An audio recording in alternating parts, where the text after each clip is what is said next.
Hello everyone, welcome to this session. So in AI, we deal with data, and data always saved in files, right? And for these files can be saved in tables in MATLAB. So in this session, we mainly talk about the basics of the MATLAB table. We also call them table arrays. So tables are commonly used to import and export external data. For example, many data files are CSV data, and we can just put them to MATLAB and represent them as a table. The tables are very useful when you have tabular data of different data types. So for example, in this column, the data type is string, and that column, the data type is a number, right? So all of them, we can merge them to a table.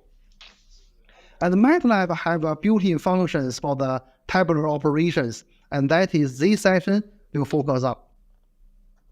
The first step is to create a table, right?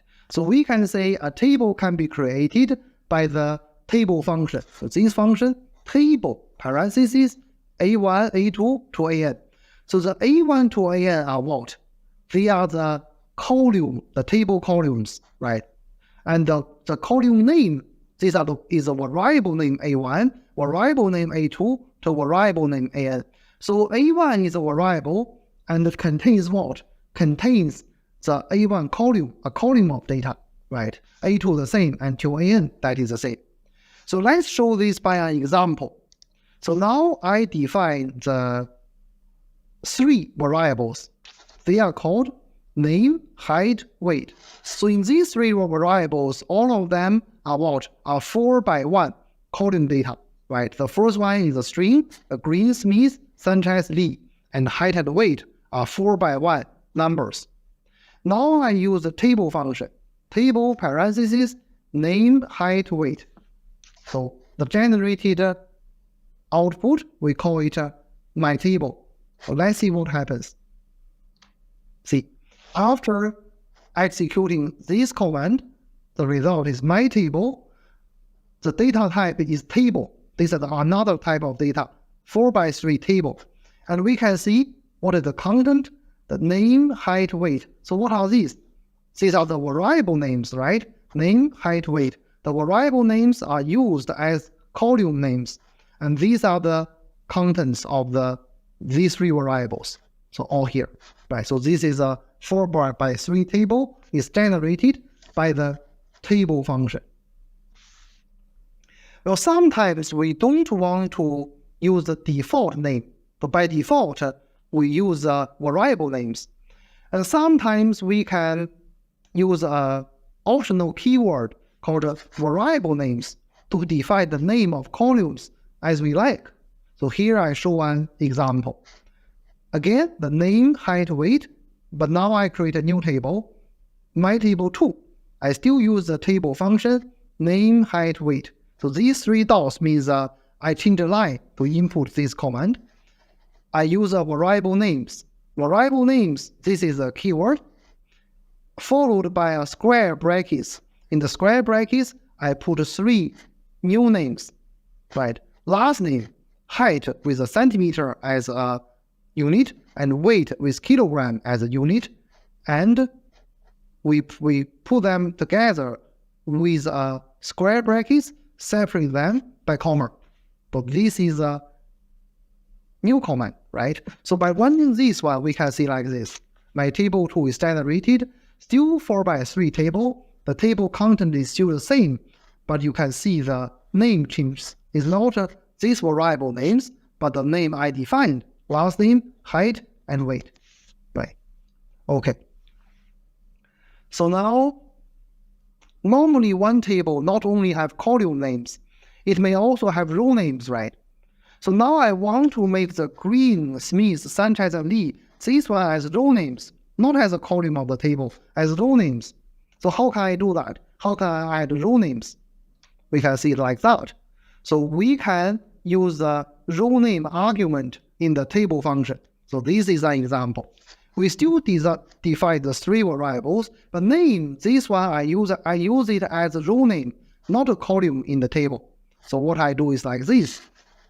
table height, weight. So in this way, the table only have two columns, height and weight. Then the name, this is still the same size variable, right? So still 4 by 1, but I tell the table function, this one is a row name. So I use a row name arguments. Row names, okay, name. So it means the name after this is defined as a row name of this table. So let's see what is generated. It's like this, a 4 by 2 table, no longer 4 by 3, 4 by 2. This is a content. These are the column names, and this becomes a row name, like this. So now we have created a table with the content, the column, and rows, right?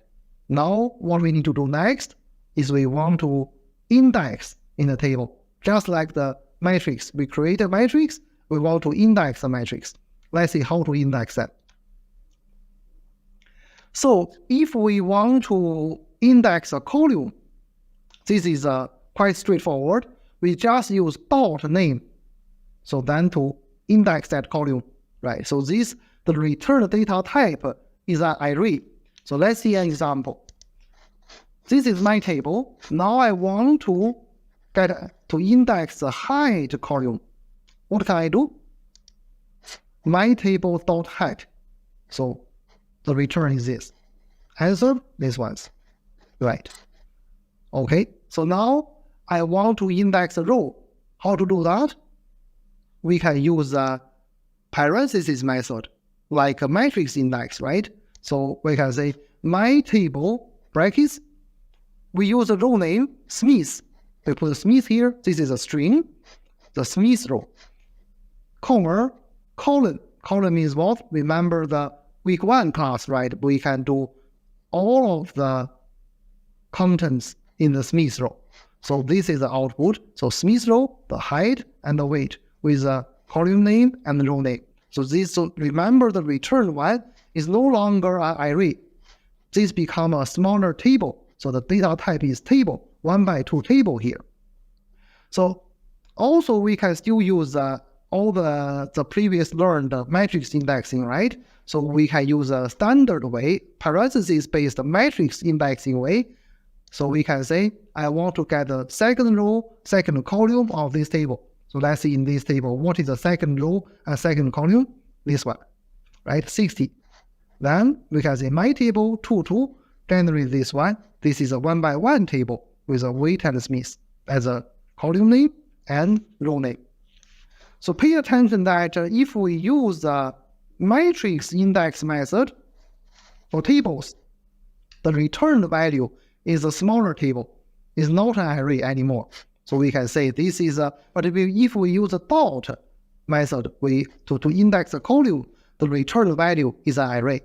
But the return type is an array, right? Okay. So now we know how to index into a table. Then we can do what? We can add rows into a table. Add rows or add column into a table. So if we want to add a column, we already know how to do that, right? We define a new variable, we use a table function, right, to add some column. If we want to add rows, how can we do? So we can do by the table concatenation. Concatenation, you have seen that before in the matrix study, right? In the week 1, we had at that time we have concatenate matrix horizontally and vertically. So we can do the same thing for tables. Let's see an example. Define the variable name, height, weight, table 1. This is a table we have defined already. This is a table 2 we have defined already, right, in the previous thing. So now there are 2 tables, table 1 and table 2. So table 1 and table 2, both of them have how many rows and columns?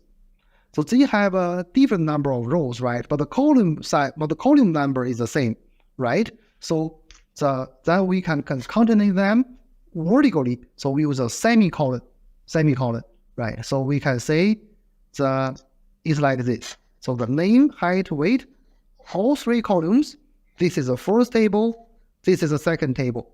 This one has 4 rows. This one has 1 row, right? So by the semicolon, we add rows to the table, right? Yeah.